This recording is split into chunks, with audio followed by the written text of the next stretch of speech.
In charge, কিন্তু উনি নিজেই বললেন যে 25-26 বছর আগে আমি আপনার কাছে কোনো কাজে গিয়েছিলাম, পরিচয় হয়েছিল তখন, সেটা মনে নেই, কিন্তু সারাক্ষণ তো কিছু না কিছুতে আমরা থাকি। 5বার 4বার আমি আশীর্বাদ পেলাম ওখানে, 7বার আমি চৌরঙ্গিতে লড়েছি। মানে চৌরঙ্গির মধ্যে 4বার তো লড়লাম আমি কাউন্সিলর, 2বার এমএলএ, কিন্তু 2বারই আমার ওখানে আমি যেখানে ইলেকশন লড়ি 45 নম্বর ওয়ার্ডে, সেখানে 6বারই আমি হারিয়েছি তৃণমূলকে ওখানে। কিন্তু তার বাইরে আমি বেরোতে পারিনি, কংগ্রেস করতাম।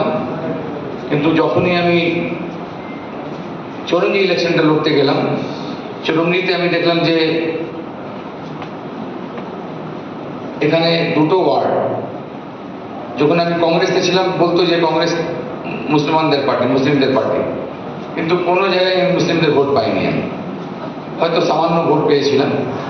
কিন্তু প্রথমবার আমি যখন 2014-তে লড়ি, তখন 25,700 ভোট পেয়ে 300 ভোট পেয়েছিলাম। তারপরে রিতেশজি ছিলেন এখানে বিজেপি, ওনার এই অঞ্চলে কিছু ছিল না, কিন্তু তারপরেও সব জায়গা থেকে, যেখানে আমি ফার্স্ট হয়েছি সেখানে উনি সেকেন্ড হয়েছেন, যেখানে তৃণমূল ফার্স্ট হয়েছে উনি ওখানে সেকেন্ড হয়েছেন।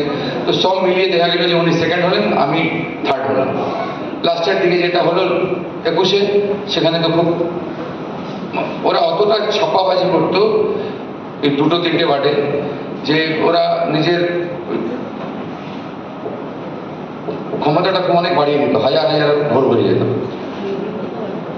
তো অনেকে দাদা আমার মঞ্চে আছেন, অনেকে যারা আমি সবাইকে তো চিনি না, সোনুকেও আমি চিনতাম না, কিন্তু যেভাবে সোনু তৈরি করেছেন, আপনার বাড়িতেও আমি গেছিলাম, যেরকম পরিবারের লোক।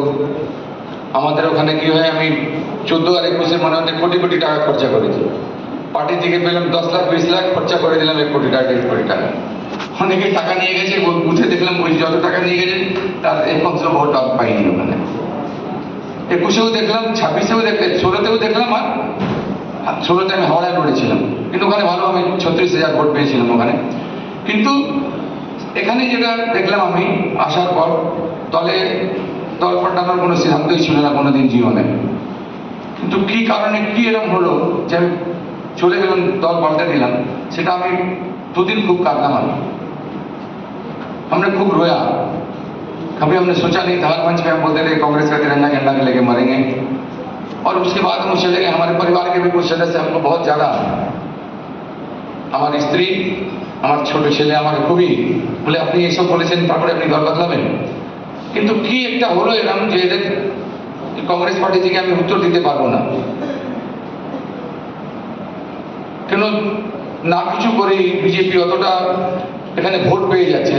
তো আমার একটা মনে ছিল যে সজলের মতন লোক, প্রদীপ দা, যখন আমি 2005-এ কাউন্সিলর হলাম, প্রথমে গিয়ে আমি 5 ছুঁয়ে প্রণাম করলাম, বললাম দাদা আমাকে কিছু শিখিয়ে দিন। কিন্তু প্রদীপ দা যিনি ছিলেন, উনি কর্পোরেশনটা আমার মনে হচ্ছে সবার থেকে ভালো উনি বুঝতেন, আর ওনার আশীর্বাদ আমি পেলাম ওনার কাছে। আমি বাড়িতে চলে যেতাম, দাদা এটা কি করতে হবে, ওটা কি করতে হবে, অনেক কিছু ওনার থেকে শিখলাম আমি। উনিও দল বদলালেন, সজল দল বদলালো, অনেকে দেখলাম যে দল বদলালো। কি এরকম হলো যে রাতারাতি আমি চিন্তা করে